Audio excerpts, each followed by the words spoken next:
Ortodontik, ya tadi identik dengan melakukan fungsi, memperbaiki keadaan yang belum bagus, atau fungsi yang belum seharusnya.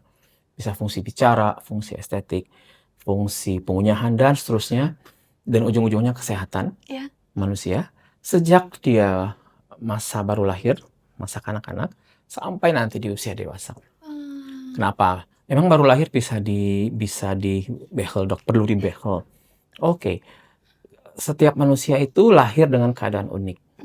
Macam-macam keadaannya, Iya, ya ya. betul. Misalnya keadaan-keadaan tertentu, keadaan-keadaan khusus, ya. Misalnya lahir dengan sesuatu keadaan yang tertentu, itu sering saya temukan. Iya. Nah, itu kita perlu evaluasi, ya. Kita perlu memberikan bantuan. Misalnya ada yang lahir dengan keadaan yang nggak lengkap misalnya, ya. Iya, Bibirnya, iya, betul. langit-langitnya atau apa. Nah, kebetulan itu bagian dari ortodontik, Oh. ya. Jadi itu harus kita bantu, ya. Iya, Kita iya. supaya bisa mengunyah dengan baik, makan dengan baik, minum penyusu dengan baik, itu perlu perawatan ortodontik. Dokter gigi harus sudah pasti tahu itu, Oke, sudah ngeh itu. Ya, iya, jadi iya. itulah fungsinya.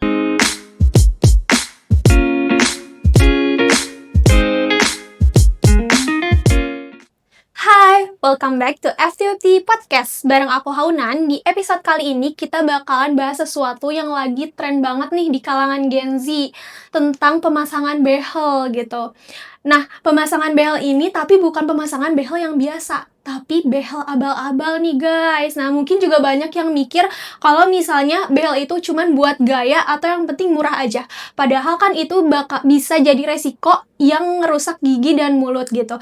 Nah, biar nggak salah langkah lagi, kita bakalan ngobrolin ini bareng narasumber spesial kita, yaitu Dr. Rudy Darwis, spesialis orto. Halo dokter. Halo, assalamualaikum warahmatullahi wabarakatuh. Ya, Waalaikumsalam. Apa kabarnya dok? alhamdulillah super baik. Alhamdulillah ya dok. Iya. Nah, BTW dokter, aku sempat lihat nih di sosmed dokter itu hobi lari ya? Wish, Masya Allah. Kebetulan iya. Iya, Ya, iya, iya. Nah, sebenarnya awalnya kenapa nih dok bisa hobi lari gitu? Itu tuh sebenarnya sebelum jadi dokter atau emang udah jadi dokter gitu? oke. Sebenarnya dari dulu saya suka berolahraga. Ya, Oh. ya kadang-kadang ada FOMO-nya Oh iya, juga, iya ya. betul. Tapi terakhir-terakhir saya lihat kita butuh olahraga, Gitu, iya betul gitu sih, ya. betul banget. Terlepas dari mau kurus atau mau sehat atau mau gimana, tapi intinya, terutama saya pribadi yang rasakan sebagai dokter itu bekerja ya bergulat atau berhadapan dengan banyak situasi, ya. Iya betul. Jadi berolahraga adalah salah satu solusi untuk memperbaiki hal yang dibutuhkan, termasuk mood, ya. Oh iya. Jadi mood, rasa bahagia, rasa senang, rasa happy itu saya dapatkan dengan berolahraga, gitu. Jadi Iya. rasa penat, capek hilang, Oh gitu, iya, iya. dengan olahraga, gitu. Udah jadi hobi banget ya dok ya? Kebutuhan, Mbak. Lebih Kebutuhan. tepatnya kebutuhan, Oh iya, bukan kebutuhan. hobi. Jadi saya rasa siapapun di luar sana, ya mungkin kita berpikir bahwa sepertinya kita butuh makan, minum, Betul. kita juga butuh berolahraga. Jadi ada keseimbangan gitu. Kalau Iya. boleh tahu gitu ya, kenapa akhirnya dokter tuh bisa milih sebagai spesialis orto? Oh, oke. Panjang jalan ceritanya ya. Ya, dulu ketika saya sudah masuk menjadi dokter gigi, saya lulus, saya ditempatkan di sebuah daerah terpencil, tepatnya di Sumatera sana, di pedalaman ya, Iya. di Provinsi Jambi, Kabupaten Kerinci. Nah, di situ saya menemukan bahwa ternyata masih banyak hal yang belum saya bisa. Saya harus mempelajari banyak hal lagi. Salah satunya saya menemukan bahwa permasalahan gigi dan mulut masyarakat itu atau kesehatan masyarakat bukan hanya cabut, tambal, dan seterusnya, tapi ada hal lain yang harus diperbaiki. Sehingga saya berpikir untuk masuk ke ortodontik karena ilmu ortodontik bagian dari kedokteran gigi yang kerjanya adalah untuk dari sejak kita lahir sampai nanti usia dewasa itu kita harus melakukan sebuah evaluasi. Kita melihat karena ortodontik salah satunya adalah membahas mengenai fungsi. Fungsi itu bukan hanya estetik, tapi fungsi pengunyahan, fungsi berbicara, dan fungsi-fungsi lainnya. Sehingga banyak hal yang harus kita dalami, kita perbaiki, kita harus Intervensi mungkin apabila kita menemukan sesuatu yang belum ideal, Hmm. sesuatu yang belum baik. Iya. Dalam hal ini adalah untuk memenuhi fungsi kesehatan masyarakat secara umum. Jadi saya memilih ortodontik itu. Wah, keren sekali ya, Gitu. Dok. Mudah-mudahan. Iya. Nah, Baik. oke langsung aja mungkin ya ke pertanyaan. Dokter sering nggak sih ngedengar istilah behel itu sebagai fashion atau behel abal-abal nih? Gitu. Nah, menurut dokter sendiri, gimana sih tanggapan dokter mendengar istilah itu? Abal-abal kalau dari istilah kata artinya apa ya? Palsu Iya, lebih ke atau dummy atau tidak asli gitu ya. Iya. Nah, jadi ini harus kita perhatikan juga ya bahwa perawatan ortodontik itu menggunakan alat, salah satunya adalah behel. Iya, Bahasa awamnya behel. behel. Jadi kalau diidentikan dengan dunia kedokteran, dunia medis, berarti behel adalah alat atau obat. Fungsinya sama dengan obat. Fungsinya sama dengan sesuatu yang dimasukkan ke tubuh atau dipasangkan ke tubuh kita, sebutlah di gigi, untuk memperbaiki keadaan yang belum sehat, atau yang belum baik, atau yang belum seharusnya. Sehingga kalau ada istilah abal-abal, saya tuh nggak tahu tuh maksudnya apa, ya. Jadi ini mungkin ingin saya luruskan juga bahwa ya penggunaan behel dengan tujuan untuk apapun itu nggak boleh abal-abal. Oh iya, Jadi pasti. tidak ada istilah istilah apa tadi, aksesoris atau apa. Jadi setahu saya dan yang seharusnya memang bahwa pemakaian behel adalah untuk memperbaiki atau untuk sebagai alat memperbaiki atau menyembuhkan yang belum bagus. Ya, Gitu betul. ya, kan ujungnya harus sembuh, harus baik gitu ya. Jadi nggak boleh abal-abal ya. Kalau abal-abal nanti dokternya juga abal-abal deh ya. Iya, Iya ya. Jadi sebaiknya tidak boleh berpikir bahwa ada behel abal-abal Iya. ya, karena behel harus direncanakan dengan baik, dipasang dengan bagus, dan tidak semua orang membutuhkan behel yang sesuai. Jadi harus ada tahapan, harus ada proses ya, termasuk yang masang juga siapa, termasuk siapa yang mengerjakan, ya pastinya tenaga kesehatan. Dalam hal ini dokter gigi ya, atau dokter gigi yang bekerja di bidang ortodontik, namanya spesialis ortodontik. Jadi nggak boleh ada istilah abal-abal. Tapi kan banyak orang yang mungkin sebenarnya nggak tahu itu behel tuh abal-abal atau enggaknya, karena dia tuh misalnya tergiur dengan harga yang murah nih di sosial media, kayak yang penting giginya tuh jadi lebih rapih gitu. Sebenarnya niatnya mau apa sih, memperbaiki gigi, cuman dia nggak tahu nih dia tuh sebenarnya itu abal-abal atau enggak. Gimana dokter? Jadi kalau abal-abal tuh nggak ada. Kalau sudah dirawat oleh dokter yang sudah merawat atau tenaga kesehatan yang sudah melakukan perawatan, itu sudah betul, tidak mungkin abal-abal. Ya, jadi yang abal-abal itu nggak ada kalau dikerjakan oleh dokter. Iya, berarti Ya, harus kalau benar. dokter sudah mengerjakan pasiennya, sudah bukan berani melakukan perawatan dengan ortodontik, dengan alat apapun, berarti itu sudah tidak abal-abal. Berarti harus benar juga ya milih dokter ya, gitu ya. Iya. Jangan asal-asalan Iya, berarti ya. yang pasti satu harus ke tenaga kesehatan. Iya, Ya, betul. nakes, dokter gigi ya, atau dokter gigi spesialis, itu pasti betul, sudah pasti benar. Jadi tidak dipastikan tidak abal-abal. Ya, tadi adik bertanya mengenai harga sangat relatif. Ya, tidak bisa kita sebut tergiur dengan murah atau mahal, itu sangat depend on. Jadi harus kita pastikan bahwa siapa yang merawat. Iya. Di mana Anda mendapatkan perawatan dan di mana Anda harus tahu untuk merawat alat ortodontik. Berarti harus pintar-pintar ya milih rumah sakitnya juga, dokternya juga rumah gitu ya. sakitnya, dokternya. Iya, betul.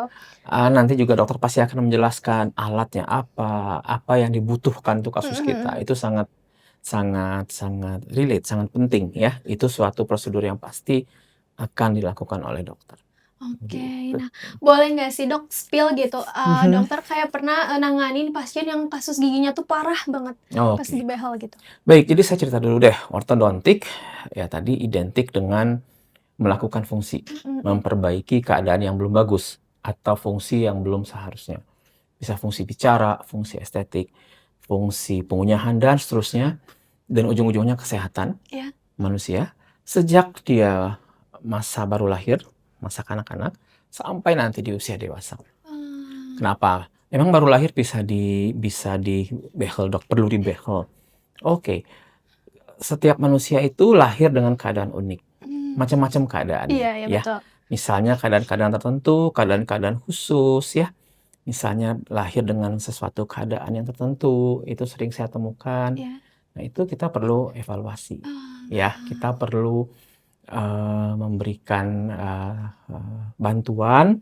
Misalnya ada yang lahir dengan keadaan yang nggak lengkap misalnya Oh, ya, iya iya bibirnya, iya, betul. langit-langitnya atau apa.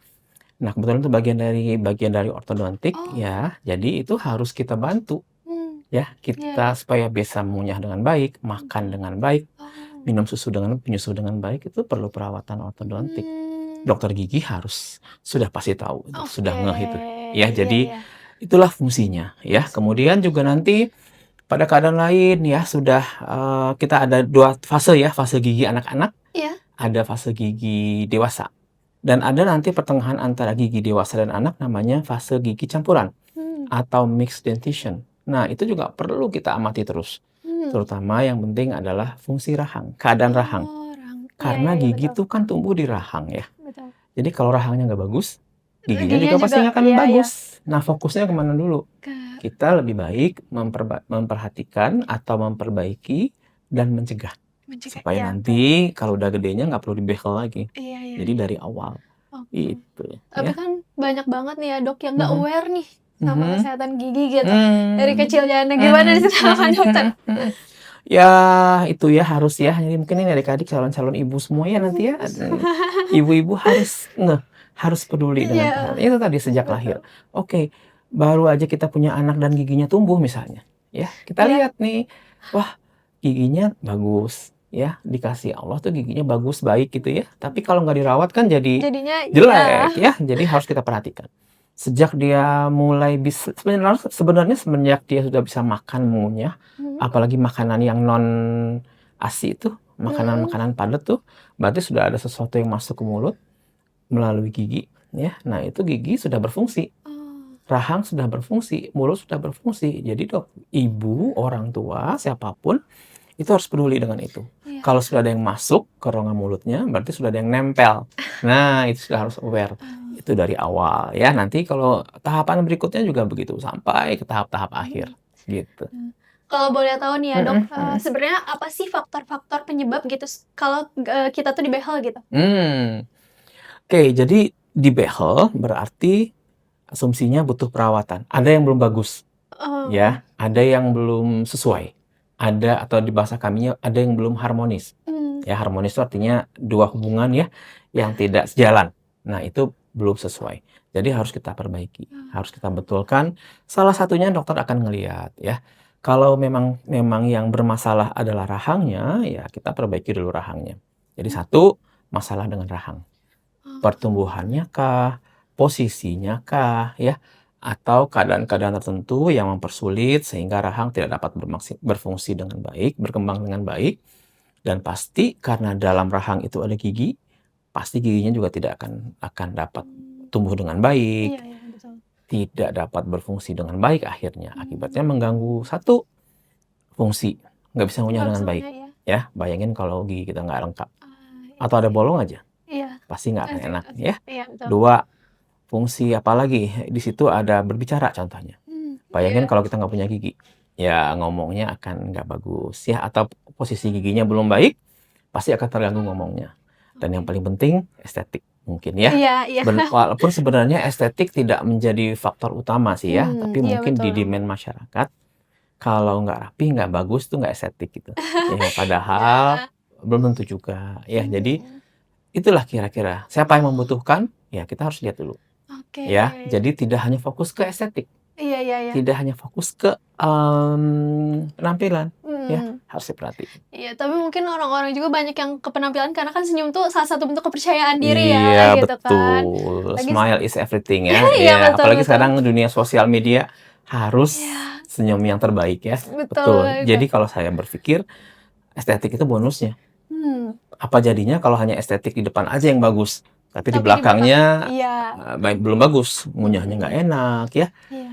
Ngomongnya nggak bagus, nanti juga berefek ke tubuh secara keseluruhan. Bayangin kalau misalnya di depannya rapi, Iya, belakangnya masih acak-acakan, ngunyah kan nggak bisa bagus. iya iya betul. Kalau ngunyah nggak bisa bagus, nanti akan mengganggu ke pencernaan, Oh, ya. iya Mana yang iya lebih iya iya. penting? Gangguan lambung atau senyumnya estetik? Iya. Jadi kita harus sama-sama berpikir Iya. bahwa eh,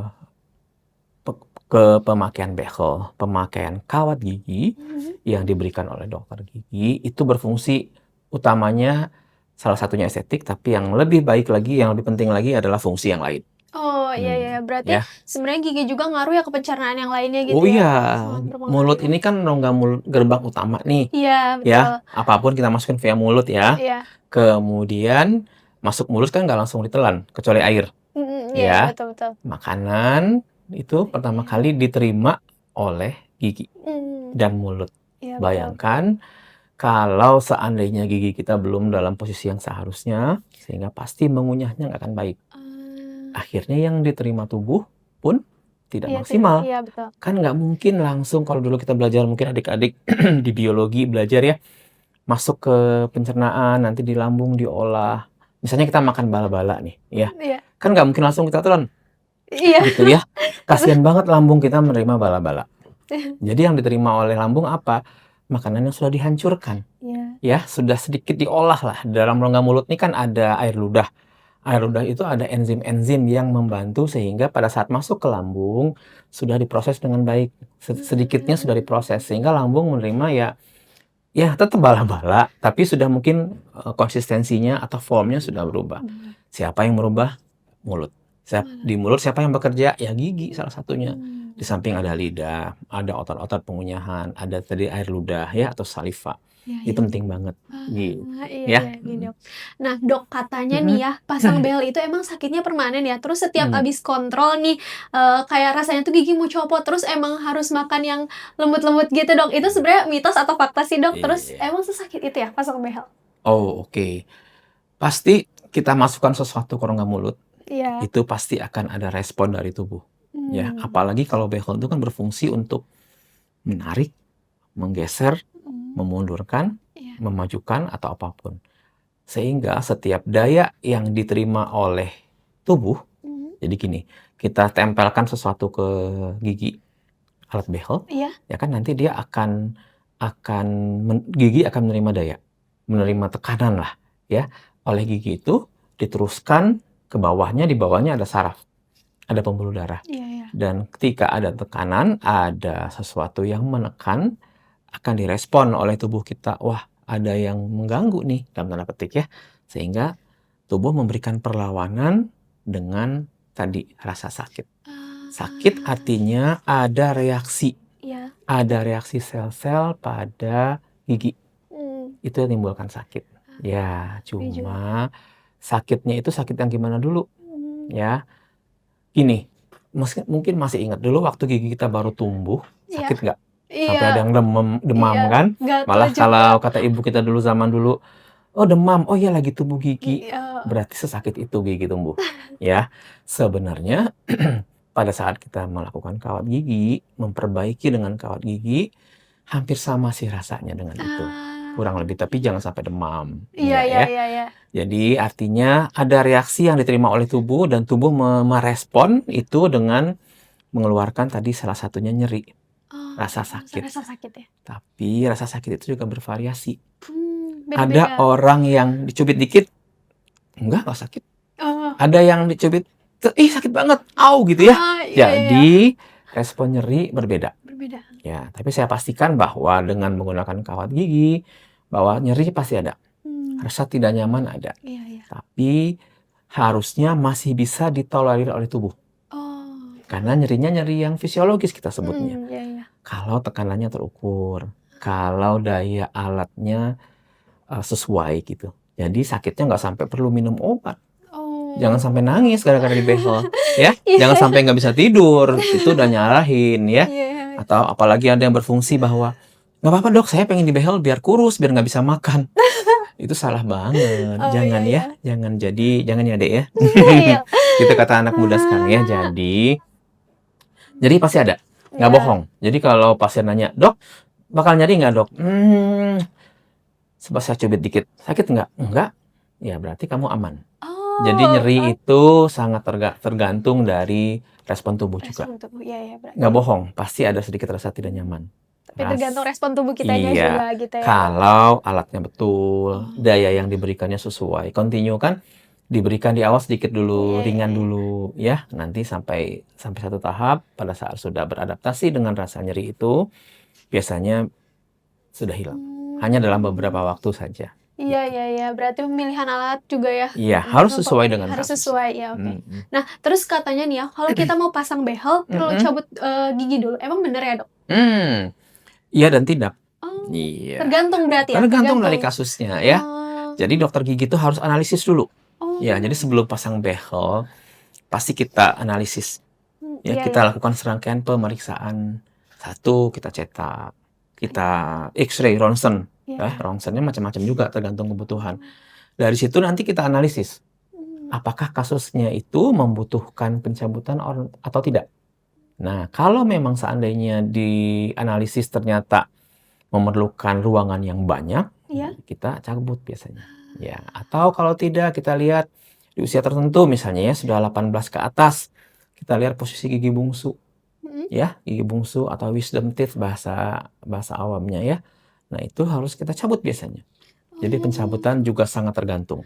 Iya, iya. Berarti tergantung kondisi giginya juga ya, Tergantung gigi kondisinya seseorang. ya. Iya. Jadi kalau boleh dibilang bahwa setiap orang memiliki keunikan, memiliki Iya, masalah masing-masing. ya. Sehingga memerlukan treatment, pendekatan juga masing-masing berbeda-beda ya. Ada yang perlu dicabut, ada yang tidak perlu dicabut.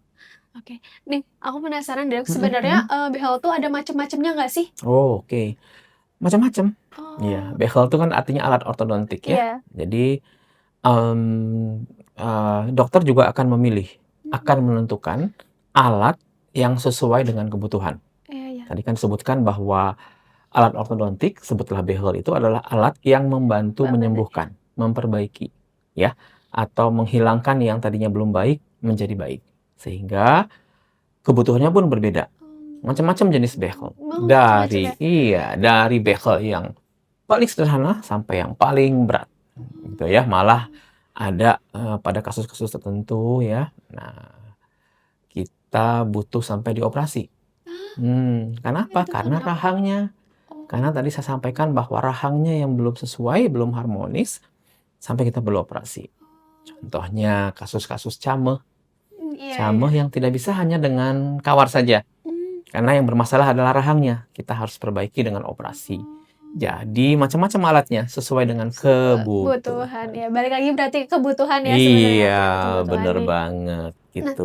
Aku juga nih ya Dok, sering banget lihat iklan yang katanya gigi tuh rapi dalam 3 bulan. Nah, kalau menurut dokter secara medis sih, itu masuk akal nggak sih Dok?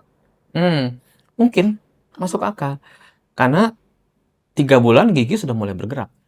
Sudah mulai kelihatan rapi.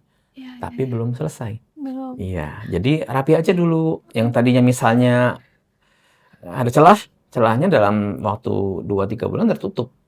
Udah beres nih, tapi belum selesai. Gitu, baru hilang celahnya aja. Atau misalnya kalau kita di Bandung yang nyebutnya karehol ya. Ya, karehol. Si karehol itu 2-3 bulan selesai, apalagi lebih muda usianya lebih cepat. Ya, tapi belum selesai. Baru kelihatan rapih saja, tapi belum selesai. Kenapa saya sebut belum selesai? Karena kita kan hanya nggak ngelihat posisinya saja yang berubah. Tapi gimana, apakah dia sudah benar, sudah bagus, dan sudah sesuai dengan kaidah yang seharusnya, ada indikator-indikatornya. Gitu. Jadi terlalu cepat juga nggak boleh, terlalu lama juga nggak boleh. Tapi berapa lama sih sebenarnya waktu yang realistis untuk hasil yang aman dan permanen gitu? Oke, baik. Realistis juga depend on case lagi. Tergantung lagi dari kasus lagi ya. Jadi biasanya secara keilmuan ya, atau secara teori, kalau ngomong teori, gigi itu bergerak dalam ada waktu tertentu ya. Jadi 1 mili, 2 mili itu dalam waktu 3-4 minggu. Ya. Jadi kalau kebutuhan ruangannya banyak, ya bisa dihitung sendiri ya. Jadi ya waktu sangat-sangat tergantung dari kasus. Dari kasus giginya gimana ya Dok ya? Jadi kayak nggak bisa nentuin ya sebenarnya. Karena lihat dulu dari giginya gitu. Tapi di awal dokter bisa kira-kira memprediksi. Ini butuh waktu berapa banyak. Dari mana dokter bisa lihat? Itu tadi dari pemeriksaan penunjang. Nggak dijampe, wah ini bisa 6 bulan. Dok, request 3 bulan beres. Nggak bisa. Gitu. Ya. Tapi dokter yang pernah paling parah nih itu berapa lama sih? Ada yang 3 tahun, ada yang lebih Ada yang ya. lebih, Ya, jadi tergantung dari fase-fasenya. Dari fase, Ya, oke. yang penting kita harus berkomunikasi dengan Iya, pasien iya. bahwa ini bakal sekian lama, akan memakan waktu. Kenapa? Sekian lama, apa yang dibutuhkan, apa kasusnya. Oke, jadi Tap kalau udah deal, dokternya udah sesuai, ya biasanya aman. aman ya? Mhm.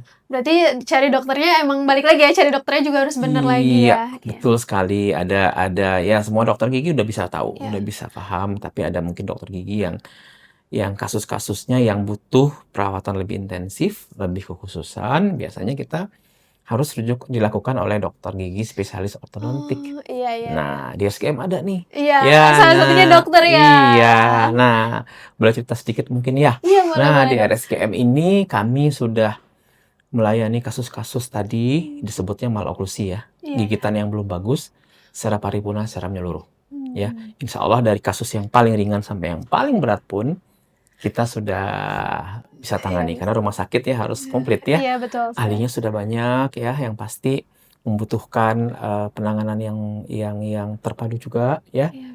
Dan kami insya Allah siap untuk menangani semua itu dan kita pasti lakukan dengan fasilitas yang sudah ada, yang Iya. sudah sangat apa ya bolehlah Memadai mumpuni, ya. memadai gitu, sampai dengan alat penunjangnya tadi perlu ronsen, Iya. pencetakannya ya, dan banyak ahlinya sehingga kalau memang sudah membutuhkan kasus tertentu, kami bisa lakukan Oh, iya gitu. iya. Jadi kami sentral pelayanan terpadu lah untuk kasus gigi dan mulut, bukan hanya kasus ortodontik, bukan hanya kasus behel, tapi one stop shopping lah istilahnya ya kalau bahasa TikToknya ya sekarang ya. Iya. Bisa semua ada. Oke. Palu gak ada, apa lu butuh kami ada. Nah, berarti buat teman-teman yang mungkin Ya. punya permasalahan gigi bisa langsung datang ya ke RSGM Jenderal Ya. Ahmad Yani ini ya, Dok ya. Iya. Tapi biasanya nih kalau kita pakai behel juga kita harus kontrol kan. Nah, itu biasanya kontrolnya bulanan, mingguan atau Oke. gimana, Dok? Yang paling sederhana, kita bicara pada saat baru dipasang. Iya, Dipasang, pasang. kemudian nanti biasanya 2 minggu dokter sudah balik. Biasanya 1 sampai 2 minggu dulu. Untuk apa? Untuk melihat dulu. Kan ada benda baru masuk ke tubuh manusia ya. Ada Iya. benda, ya sebutlah benda asing. Iya iya. Itu kan perlu penyesuaian. Iya, adaptasi. Biasanya kita perlu dulu panggil pasiennya untuk nanya, gimana, ada keluhan apa tidak, apakah dia dapat berfungsi dengan baik, dalam artian makannya enak, makannya tidak Oh, iya, terganggu, iya. bisa bersihin apa tidak, gitu ya. Atau hal-hal lain yang perlu kita sepakati dengan pasien.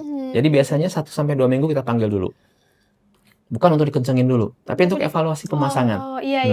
Nah, setelah dipastikan, biasanya 4 minggu kemudian kita panggil untuk kontrol. Kita lihat lagi, kita evaluasi lagi. Kalau memang sudah butuh kontrol, sudah butuh dikencengin, kita kencengin. Ya, jadi itu. Iya iya. Nah, tapi kalau menyinggung tentang kebersihan gitu ya, kan behel mungkin butuh kebersihan khusus ya. Nah, gimana sih cara merawatnya gitu, Dok? Ya, nggak ada behel aja susah bersihin gigi Iya, kita ya. betul. Ya, berat ya. Lagi ada behel ya, Dok? Nah, ada behel apalagi ya. Nah, ada cara-cara khusus. Ada teknik khusus. Iya iya. Nah, saat ini nih sekarang dunia informasi digital sudah sangat banyak. Iya, betul. Tinggal klik misalnya cari bagaimana cara membersihkan gigi kalau pakai behel. Iya. Keluar banyak cara ya. Tapi intinya adalah pastikan bahwa kita harus membersihkan. Karena apa? Karena behel itu kan banyak yang ditempelkan di gigi. Iya, betul. Ya.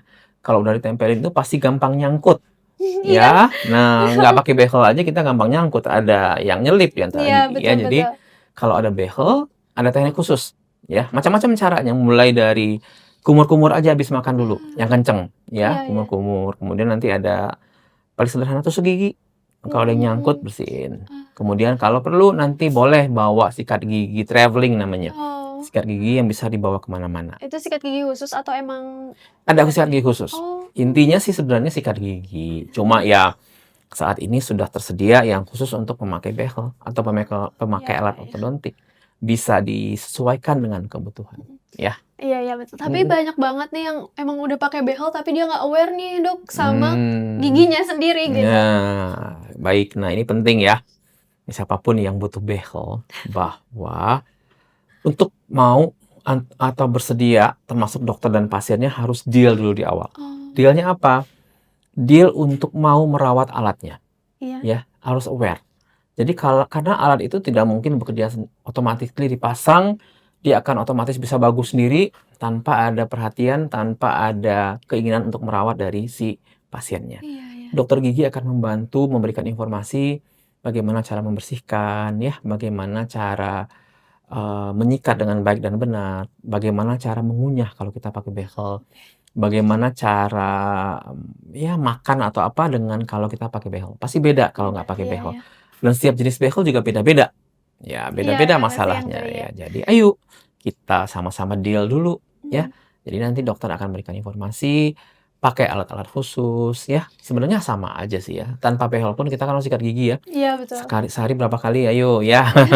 Setiap Betul habis itu. makan kita wajib sikat gigi. Oh, Sebelum tidur iya ya. sebelum tidur ya. Apalagi sekarang harus kita luruskan juga ini ya. Sikat gigi itu sebenarnya yang paling penting adalah sebelum tidur dan setelah sarapan pagi hari. Bukan Iya sebelum iya. sarapan. Oh, Ya, karena apa? Karena sisa makanan itu harus segera dibuang. oke oke. Gitu. Nah, Mhm, sebenarnya, buat wawasan aja nih ya, mhm, bedanya, apa sih kalau kita masang behel di dokter umum sama di dokter mhm. spesialis nih kayak dokter Oh, sebenarnya tadi, asal dia sudah jadi dokter gigi, ya? dia bisa pakai behel. Dia bisa ngerawat Oh, ortodontik. oke. Boleh, Boleh, punya iya iya. kompetensi. Tapi depend on case lagi ya. Kalau yang kasusnya masih sederhana, mungkin bisa dilakukan oleh teman-teman sejawat dokter gigi. Tapi kalau sudah membutuhkan perawatan yang khusus, intensif, atau masalah-masalah yang lain, ya mungkin harus ke dokter spesialis gitu ya. Mhm, iya iya, Yang betul. yang yang Yang sehari-harinya memang bergaul i dengan atau, berkutat dengan behel gitu iya iya, ya. berarti kalau ekstra, lebih baiknya disarankan ke spesialis aja ya, Iya, Dok, ya tapi langsung untuk ya? periksa boleh kok dokter Boleh gigi kan, Dok? ya. Pasti Oke. dokter gigi akan rujuk, "Oh ini bisa dengan dokter gigi biasa, dokter gigi yang bukan spesialis orto," atau bagaimana ya itu Iya sudah iya, sangat tahu. betul. Sudah ada rules-nya kok. Iya iya. Nah, Iya. kalau boleh tahu kan sekarang Mhm. teknologi itu makin canggih banget ya, Ya. Dok, ya. Mhm. Nah, ini berpengaruh nggak sih, sama, keperawatan behel juga gitu? Mungkin dari kenyamanan, si pasien tuh lebih efisien juga buat kontrol kayak Mmm. gitu-gitu? Ya, betul. Kebutuhan akan perawatan ortodontik dengan sebutan alat behel itu juga bervariasi. Ada orang yang tidak mau kelihatan behelnya, Iya ya. malu pakai behel ya misalnya, atau terganggu. Misalnya seperti presenter mungkin kalau di Oh, TV, kurang bagus ya, kurang nyaman mungkin karena pasti akan agak sedikit terganggu pada saat melafazkan kalimat-kalimat tertentu biasanya tapi dia butuh perawatan ortodontik, biasanya kita pilihkan alat yang sesuai. iya iya. Ada alat-alat yang ortodontik tidak usah dipasang di mulut, bisa dibuka pasang gitu Ah, ya. Itu namanya alat ortodontik lepasan mmm. ya. Atau yang paling bagus sekarang, namanya aligner mungkin ya, macam-macam tuh Oh, iya iya mereknya iya ya. iya. Bisa dibuka pasang ya, saya nggak nyebutin Oh. merek nanti nggak di-endorse Iya soalnya ya. iya iya Jadi iya. macam-macam deh, bisa Oh, kita pilih ya. Jadi sama saja, iya. intinya adalah memberikan daya, memberikan, tekanan, mengarahkan gigi ke posisi yang seharusnya Iya iya. bisa dengan alat ortodonti yang Oh. lepasan, pakai liner, Makanan. pakai bevel yang dipasang atau Iya alat iya. ortodonti itu bisa Bang. Oh, iya iya Iya, gitu ya, Dok. iya. Wah, nggak kerasa ya banyak banget ya obrolan kita Iya, hari ini gitu nih. mmm, Sebagai penutup, Dok, boleh mhm, dong kasih pesen nih buat para mhm, Gen Z dari Dokter mhm, Rudi sendiri gitu yang mhm, mungkin masih galau tentang, mhm, apa ya, pemasangan behel ini gitu, aman yang benar tuh gimana sih, mhm. Dok? Oke, untuk Gen Z ya, generasi Gen Z. Baik, Gen Z ini sekarang sudah melek informasi ya. Jadi begini, kalau memang Anda rasanya membutuhkan perawatan ortodontik, kita periksa dulu, Oh, identifikasi dulu iya. masalahnya apa ya. Jadi sebenarnya walaupun Anda merasa butuh behel, tapi setelah kami periksa nggak butuh, nggak perlu. Mhm. Ya nyengsol-nyengsol dikit aman lah, Iya iya. ya. Nggak semuanya harus ideal, kadang-kadang dengan adanya nyengsol sedikit itu cukup bagus kok, manis gitu ya. Tapi yang pasti sesuaikan dengan indikasi, Oh, sesuaikan dengan kebutuhan ya. Karena apa? Karena behel itu juga ada yang, "Dok dipasang behel tapi 3 bulan Dok udah lepas lagi saya nggak nyaman." iya iya. Nah jadi artinya sesuaikan dengan kebutuhan. Oke. Kalau memang butuh, kalau memang perlu, periksa dulu. Lakukan pemeriksaan, cari dokter Anda, temukan tempat yang sesuai dengan Anda, ya. Nanti diperiksa dulu. Kami Oh, periksa dulu, kami analisis, kami wawancara pasiennya, kami lakukan pemeriksaan. Dan dari situ nanti keluar, oke, Anda butuh perawatan ortodonti dengan iya. kawat. Ini alatnya. Atau ya Anda nggak perlu nih, aman lah sebenarnya gitu ya. Jadi yang nanya pun senang, ya, Iya. dokter pun senang menjelaskan. Ya, berarti kunci utama itu konsultasi dulu Ya, ya ke dokter. ya, Ya, ya. jangan pernah takut ya. Identifikasi dulu masalah Anda apa. Iya. Pastikan bahwa yang Anda butuhkan itu sama dengan yang hasil pemeriksaan dokter. Kan yang lebih tahu pasti dokter ya. Iya, betul. Jangan sampai, "Dok, pasang aja, pokoknya saya mau dipasang karena saya nanti jadi nggak tren, nggak FOMO ya." Apa FOMO ya? Yang Iya. dibilangin? Saya nggak FOMO kalau nggak pakai behel, jangan. Mendingan buat yang lain. Iya. Ya. Sesuaiin sama kebutuhan ya. Yes, itu kata kuncinya. Iya. Wah, banyak banget ya insight yang kita dapetin gitu. Nah, buat Gen Z yang maju mundur buat pasang behel, nah sebenarnya behel itu bukan buat gaya ya, passion, tapi untuk investasi kita di jangka panjang juga ya. Jadi jangan juga salah untuk milih dokter gitu. Sekali lagi terima kasih buat Sama-sama. dokter. Semoga Ayo. penjelasan dokter ini bisa bermanfaat ya buat teman-teman Gen Z dalam memilih perawatan behel. Kalau kalian suka sama video ini, jangan lupa like, subscribe, and comment. See you on the next video. Bye-bye. We dive deeper, you rise higher.